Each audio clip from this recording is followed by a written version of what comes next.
আজকে আমরা জেনে নেব ইন বেড হবে নাকি অন দ্য বেড হবে, মানে বেডের আগে ইন হবে নাকি বেডের আগে অন দ্য বেড হবে।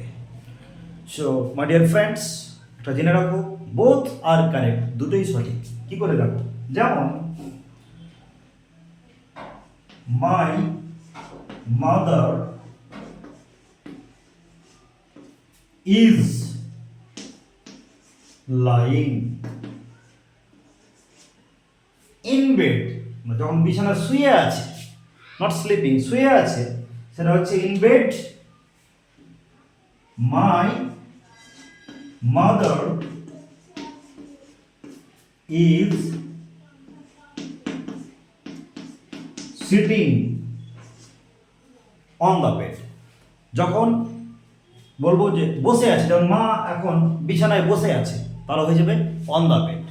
মাই mother is lying on the bed, sorry in bed, and my mother is sitting on the bed. মানে কেউ যদি বিছানায় শুয়ে থাকে সেটা হবে লাইং ইন বেড, এবং কেউ যদি বসে থাকে সেটাকে কি বলবো, sitting on the bed. Thank you.